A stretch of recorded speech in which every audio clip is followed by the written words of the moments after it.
welcome to All About Agatha, the podcast dedicated to reading and ranking every single mystery novel written by the Queen of Crime, Dame Agatha Christie. I'm Kemper Donovan. I'm Catherine Broback.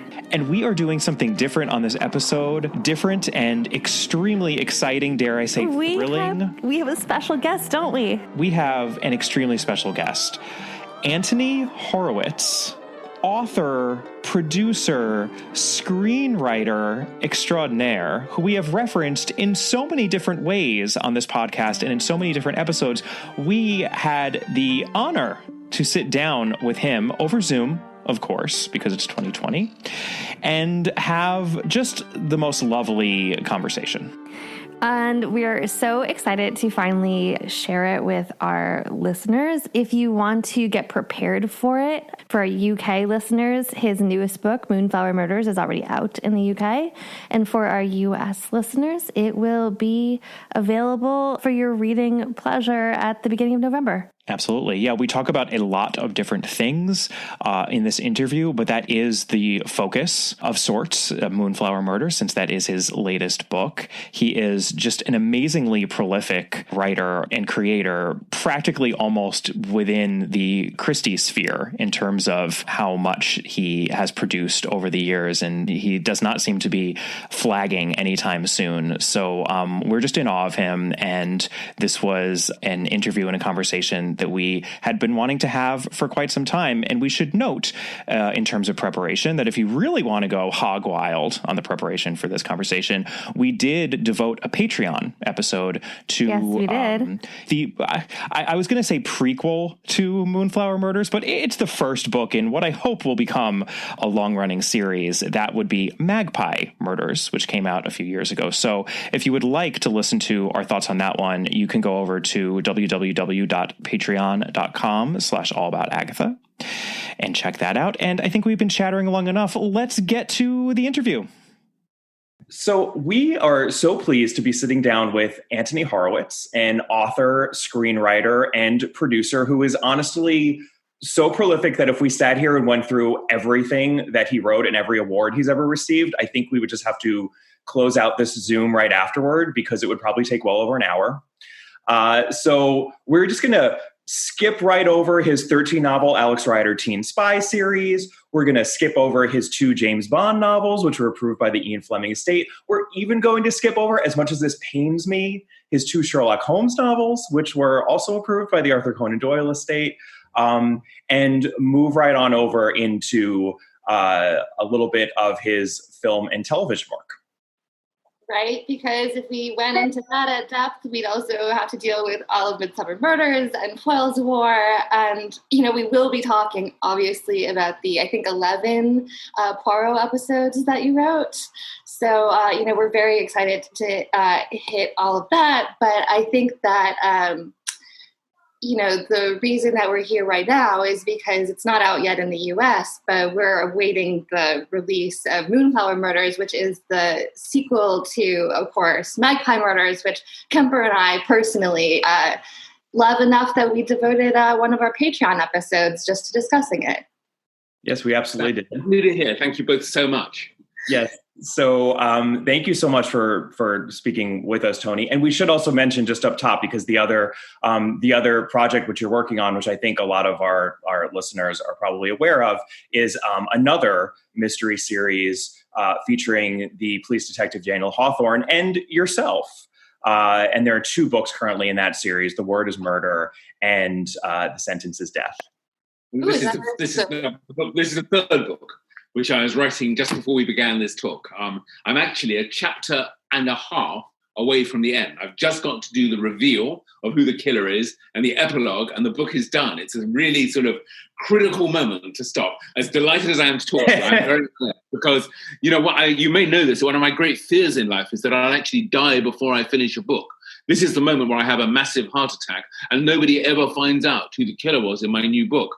Normally, I actually leave letters behind in my office on the shelf behind me with directions to my wife and to my assistant. The killer was this person. This is how it was done. These are the clues. Please pass this on to someone who can finish the book. But instead, I'm talking to you. So I just have to survive this interview and finish the book, and that will be the 3rd Hawthorne.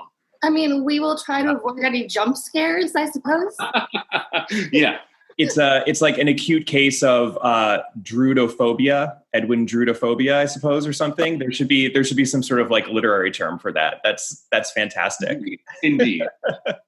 All right. Well, so that's great. By the way, is the title of that going to be The Paragraph is Blank? Do you have a title yet for it? I do have a title. I can't tell it to you yet for the simple reason I haven't told my publisher. And my publisher is very likely to throw it out. She often does this to me. She takes my titles and says, no, I don't like it. It's not going to sell. And that gives me a block. So I have a habit now of never telling of a title until the book is finished. But I might just email it to you the moment I hear if it gets a tick or a green light. I love the title, and it's actually related to a murder mystery writer whom I like very much. I wonder if you know his name, a guy called John Franklin Bardin. No, I don't. Actually. No, I'm getting silence here. He is, for me, one of the greatest murder mystery writers ever, an American. He died some time ago, years and years ago now, and only wrote really 4 books. But one of them has a title very similar to the title I have in my mind, and it's almost a nod to him, because he, like so many other writers I admire, really was a master. Wonderful. Very intriguing. Now we're going to have to investigate this a little bit. Just add it to our reading pile. If you can find a copy. I think they're hard to get hold of now. Gotcha. Well, the internet is magical in that way. That is true. I guess just to start, I think it's obvious why there's a sequel to Magpie Murders. It is set up so that there could be one. But I guess tell us a little bit about how it was to return to Susan and to Atticus Fund and that world after sort of the success of Magpie Murders. Certainly, Catherine. Actually, I've already talked a little bit about the inspiration for Magpie Murders, because this fear of mine that I was talking about, the fear of dying before I finish a book, actually is the story of Magpie Murders, which is the story of a writer called Alan Conway who writes Golden Age detective fiction and who dies, and the last chapter of his latest book goes missing, and Susan Ryland, who is his editor, has to try and find the missing chapter, and in doing so, she discovers 2 things. First of all, everybody in his latest book existed in his real life and is based on real characters. And secondly, one of them killed him. And when I wrote that book, which was, I think, probably my most successful murder mystery book to date, it was always going to be a standalone. It was going to be a one-off. I never actually intended to do a sequel. And the reason for Moonflower Murders was twofold. The first was that my publishers were very happy and loved that character of Susan in particular. Because she isn't a detective, she's an editor. And that's quite different. It makes sense. And also the fact that she is a woman. I don't often write for main female characters. So they liked that too, and they really wanted her back. At the same time, we have a TV version of Magpie Murders coming out next year. And the producers of that show, the first question they asked was, look, where's the sequel? We need to know that we can do more than one season. So that concentrated my mind on revisiting Susan, who by that time had retired to Crete, and coming up with a second murder mystery that plays the same trick as the first one, that is Magpie Murders, but in a completely different way. I don't like repeating myself. So what you have here, I don't know how much of the story you want me to tell, but effectively it is the same thing. It is not one book, it is 2 books. A book by Alan Conway, which is a Golden Age detective story, very much in the style of Agatha Christie or Dorothy L. Sayers or any of the greats of that period, which are the 20s and 30s I'm talking about. And that is contained inside a modern mystery. So you have a modern detective story about somebody who is killed in Britain now, and the clue to who killed that person is contained inside a book written by Alan Conway and starring Atticus Punt. I hope that is clear to your listeners. It is more difficult to explain than it is actually to read. I spend most of my life trying to make sure that these books are very easy to read and very enjoyable. But then when I come to describe them, I find myself getting completely tangled in knots. So believe me, my analogy is always that it's a little bit like a watch. That, a watch is full of complicated machinery, springs and dials and cogs and wheels and things, but telling the time is very, very easy. That's what my books try to be. I like that. I like that analogy. No, we found that too, because as we mentioned, we had discussed Magpie Murders in a whole episode. And as we do, you have to give a bit of plot summary to then have an intelligent conversation about what is happening in the book. And it is there is a lot going on in those books. I personally was flabbergasted that you were able to create a sequel that did do the same thing, because it Magpie Murders to me did feel like a standalone. Like, okay, he can't do this again. He can't figure out how to do it again. So the fact that you did is, the fact that the book even existed, my appetite was already wedded from that, and you did indeed pull it off again, which is of course you've read Moonflower Murders. You've had an advance copy. We were given an advance copy for this. Yes, that's great. Yeah, well, I think that I'm a sort of writer who won't write a book unless I am fairly confident I can do it. I mean, you mentioned earlier Sherlock Holmes was a book that I was commissioned to write by Doyle, by the Doyle estate, his ancestors. No, I don't mean his ancestors. I mean his modern family, anyway. And I remember being very, very nervous about taking that on. And I wrote 2 chapters before I even signed the contract, just to be sure I could do it. And in a way, it was the same with Moonflower. The hardest thing about Moonflower was that you have a setup where you have this time a complete book. It's not missing a chapter. You have a complete murder mystery, which is the book in the book, a golden age murder mystery, which has a beginning, a middle, and an end, and the killer is revealed. And somewhere in that book is a clue to a modern mystery. But the modern mystery has to be completely different. Mm-hmm. You can't write the same mystery twice. So I had this idea that Alan Conway visits a hotel, he meets the people there, he learns about a murder that has taken place, a very violent murder, and then he writes this peculiar book which seems to have no connection with it at all. And Susan Ryland has to somehow knit it all together and work out who is who and what is what, and how is Alan Conway telling us who the killer is, and why doesn't he just go to the police and say who it is? What is it that makes him decide to do this bizarre thing? So it took me probably a year to find the confidence to actually write Moonflower Murders and to realize, actually, no, I can do it. Well, I mean, it's so frustrating in this because we're obviously talking in advance of the book, because I'd like to have a very spoiler-heavy conversation, but we can't do that. But I mean, I think that the twist that you found of why this book is incorporated is very hard to see coming. So, when it's actually revealed, it's really clever.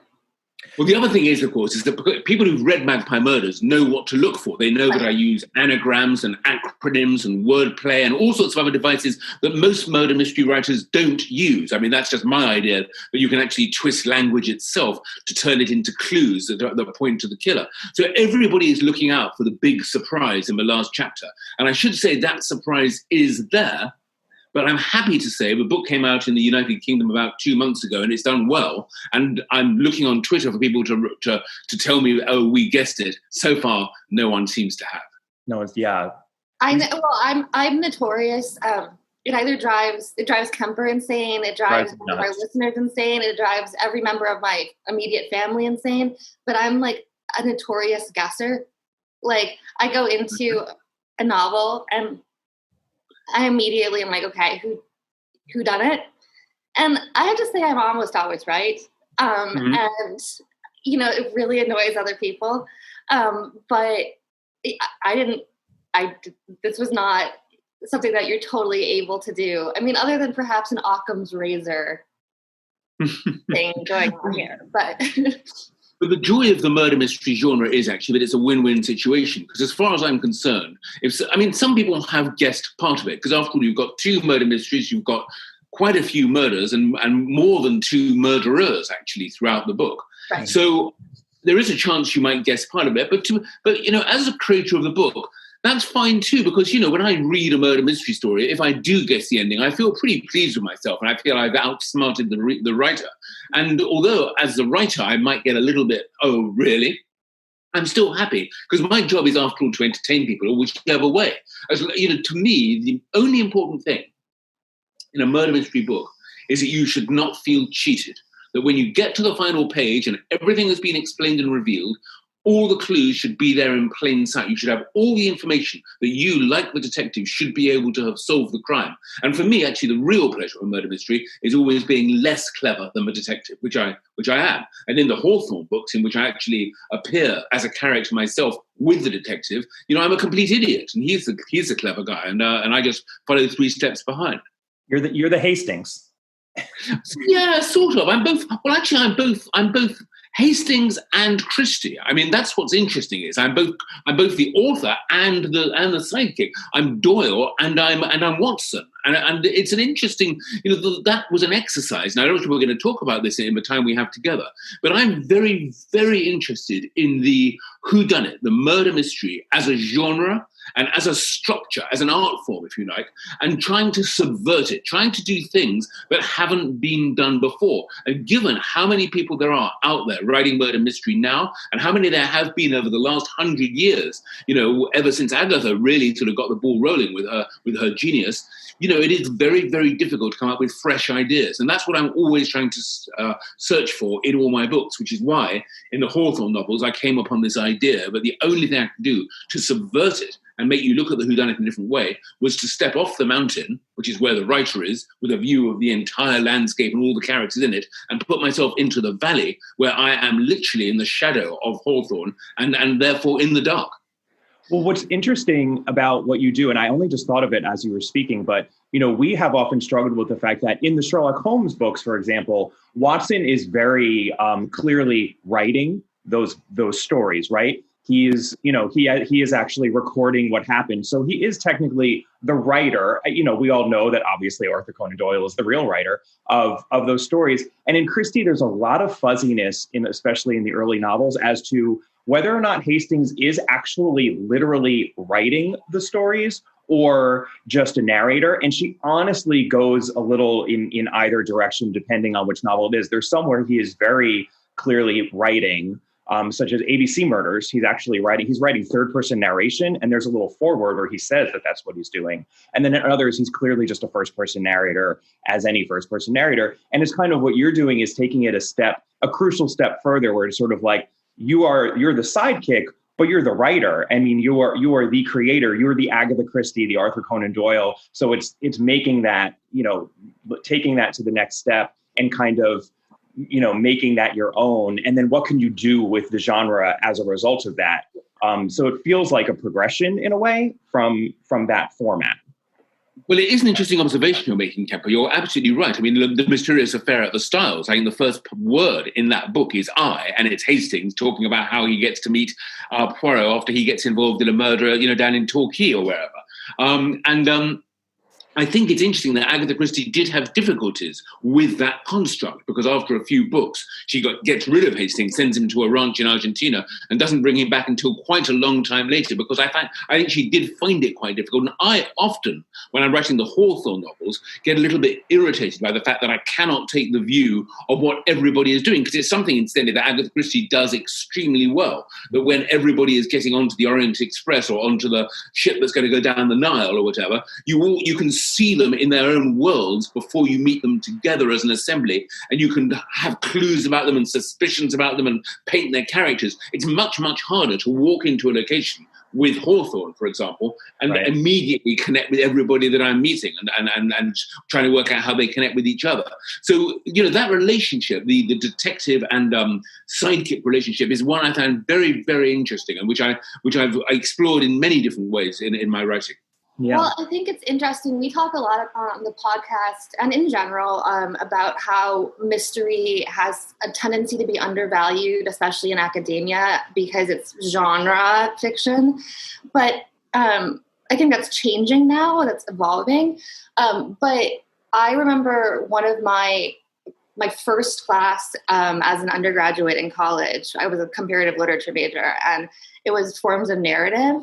And they changed the curriculum every single year. But when I took it, the professor for that particular year basically only focused on mysteries, on construct of narrative and perspective and structuralism and mysteries. And I mean, it was everything from Frankenstein, to Chandler, et cetera. And, sort of talking about how it as a genre is particularly uniquely suited to sort of altering structure and perspective so long as you play along with certain rules.